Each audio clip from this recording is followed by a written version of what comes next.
Hello, ഞാനിവിടെ ഇപ്പം കഴിച്ചുകൊണ്ടിരിക്കുന്നത് എന്താണെന്നറിയോ? എന്താന്ന് മനസ്സിലായോ? നമ്മുടെ ഇൻസ്റ്റയിലും യൂട്യൂബിലും ഒക്കെ ഓടിക്കൊണ്ടിരിക്കുന്ന ലാലേട്ടൻക്ക് ഏറ്റവും ഇഷ്ടപ്പെട്ട ഡെസേർട്ടാണ് കേട്ടോ. അപ്പം നമുക്ക് ഈ ഡെസേർട്ട് എങ്ങനെ ഉണ്ടാക്കാമെന്ന് നോക്കാം. വരും.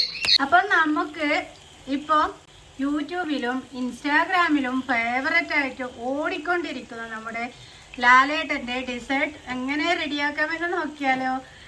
അതിനായിട്ട് ഞാൻ ഇവിടെ നെയ്യ് മെൽറ്റ് ചെയ്യാൻ വെച്ച് നെയ്യ് നല്ലപോലെ മെൽറ്റ് ചെയ്തു. അതിലേക്ക് നല്ല പഴുത്ത നേന്ത്രപ്പഴം കട്ട് ചെയ്തിട്ട് കൊടുത്തു. നെയ്യോ ബട്ടറോ എന്തായാലും സാരമില്ല. ഇനി നമുക്കിത് ഒരു ഭാഗം നല്ലപോലെ ഫ്രൈ ആവട്ടെ, എന്നിട്ട് മറിച്ചിടാം. രണ്ട് പുറം നല്ലപോലെ ഫ്രൈ ആയിട്ടുണ്ട്. ഇനി നമുക്ക് ശർക്കര ചിരവിയത് ഇട്ട് കൊടുക്കാം.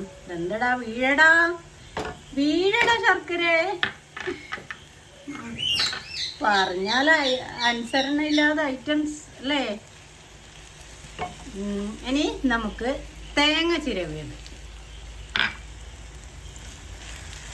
എൻ്റെ പൊന്നു മക്കളെ, ഒരു രക്ഷയില്ല കേട്ടോ. ഇനിയാണ് ലാസ്റ്റാണ് ഇതിൻ്റെ ഒരു ടേസ്റ്റ് വരാനുള്ളത്. നമുക്ക് ഫ്ലേവറിനായിട്ട് ഇച്ചിരി ഏലക്കപ്പൊടിയും കൂടി ചേർത്ത് കൊടുക്കാം. എല്ലാം കൂടി ഇതുപോലെ മിക്സ് ചെയ്ത് കൊടുക്കണം കേട്ടോ.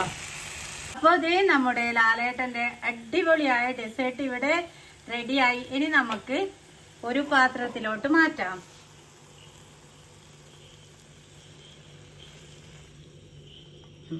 ഇനിയാണ് നമുക്ക് കുറച്ചൊരു പണിയും കൂടിയുണ്ട് കേട്ടോ ഇതിലേക്ക് ചേർക്കാൻ. അങ്ങനെ നമ്മുടെ ഡെസേർട്ട് ഇവിടെ റെഡി ആയിട്ടുണ്ട്. ഇനി ചേർക്കാനുള്ള ഐറ്റംസ് എന്ന് പറഞ്ഞാൽ നമ്മുടെ വാനില ഐസ്ക്രീമാണ് കേട്ടോ. വാനില ഐസ്ക്രീം ഇതുപോലെ ഇങ്ങനെ ഇട്ട് കൊടുക്കാം.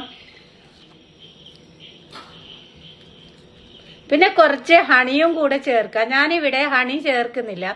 പിന്നെ നമ്മുടെ ലാലേട്ടൻ പറഞ്ഞിട്ടുണ്ട് കുറച്ച് റമ്മും കൂടെ ചേർത്തിട്ട് കഴിക്കുവാണെങ്കിൽ അതിലും നല്ല അടിപൊളി ടേസ്റ്റ് ആണെന്ന്.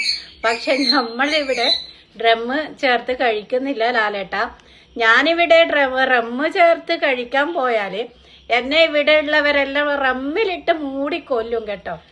അപ്പോൾ നമുക്ക് കഴിച്ചു നോക്കാം.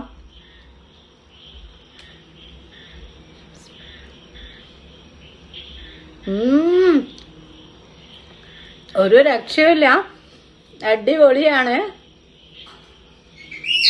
അപ്പം എല്ലാവരും ഉണ്ടാക്കി കഴിക്കണം.